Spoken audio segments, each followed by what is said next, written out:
Hi అండి, simple new design అయితే చూపిస్తాను. ఫస్ట్ అయితే క్లాత్ ఫ్రేమ్ పీస్ చేసుకుని సిల్క్ దారం నీడిలోకి ఎక్కించుకోవాలి. 2 వరుసలు ఎక్కించుకుని అవుట్లైన్ కుట్టుకోవాలి. ఇది ఫ్రంట్ నెక్ కుడుతున్నాను. అవుట్లైన్ గొలుసు కుట్టుతో కుట్టుకోవాలి. ఇదే కాకుండా ఇటువంటి వీడియోస్ ఇంకా చాలా ఉన్నాయి. మీకు ఇంట్రెస్ట్ ఉంటే ముందు వీడియోస్ ఒకసారి చెక్ చేయండి. ఇది కుట్టడం అయిపోయిన తర్వాత బ్యాక్ సైడ్ తిప్పేసుకుని ముడివేసేసుకోవాలి. ఈ లైన్ కానుకుని డిజైన్ అయితే డ్రా చేసుకోవాలి. ఇది ఫెదర్ స్టిచ్ లేదంటే క్రెటన్ స్టిచ్ అని కూడా అంటారు. ఇది కుట్టుకోవడానికి 4 వరుసలు సిల్క్ దారం ఎక్కించుకున్నాను. ఈ డిజైన్ అయితే కంటిన్యూగా వేసుకోవాలి. నేను కొంచెం వేసాను అనమాట. డిజైన్ అయితే అంటే ఫస్ట్ టైం వేసుకునే వాళ్ళు ఇలా వేసుకోవచ్చు, లేదు అంటే కంటిన్యూగా కుట్టేసుకోవచ్చు అండి. ఈజీగా వచ్చేస్తుంది ఈ స్టిచ్, పెద్ద కష్టం ఏమీ కాదు. రాదు అనుకున్న వాళ్ళు మాత్రం లైన్స్ వేసుకుని అప్పుడు వేసుకుంటే నీట్గా వస్తుంది. మొత్తం ఫిల్లింగ్ స్టిచ్ లాగా బాగుంటుంది ఈ స్టిచ్. ఇది కంప్లీట్ అయిపోయిన తర్వాత దీనికి ఆనుకొని ఇంకొక లైన్ కుట్టేసుకోవాలి. సేమ్ గొలుసు కుట్టు, అదే గోల్డెన్ దారంతో కుట్టేస్తున్నాను. ఇదిగోండి, ఈ లైన్ కుట్టడం అయిపోయింది.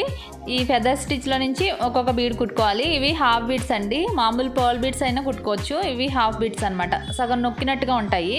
ఇవి మాత్రం గమ్మంటించుకోవాలి లాస్ట్లో, లేదంటే తిరగబడిపోతూ ఉంటాయి. మామూలు పోసులు, వైట్ పోసులు దొరుకుతాయి కదా, అవన్నీ వేసుకోవచ్చు. అవైతే ఇంకా మళ్ళీ గమ్మంటించాల్సిన అవసరం లేదు.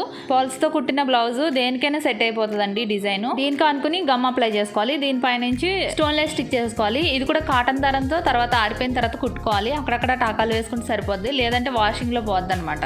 ఇది కొంచెం ఆరిన తర్వాత దీనికి అనుకుని మళ్ళీ ఇంకొక లైన్ స్టిచ్ చేసుకోవాలి. సేమ్ గొలుసు కుట్టు కుట్టడం అయిపోయింది. ఈ లైన్ కానుకుని ఒక్కొక్క లైను ఈక్వల్ గ్యాప్స్తో లైన్స్ అయితే డ్రా చేసుకోవాలి. ఇవి కుట్టుకోవడానికి షుగర్ బీడ్స్ చిన్న సైజు తీసుకున్నాను. పెద్ద సైజు అయినా తీసుకోవచ్చు. చిన్న సైజు ఒక 4 ఎక్కించుకోవాలి. ఇవి కాటన్ దారంతో కుట్టుకుంటే పోకుండా ఉంటుంది.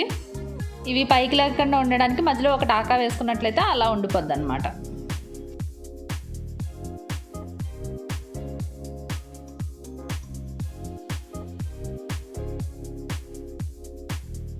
ఇవిగోండి, పూసలు కుట్టడం అయిపోయింది.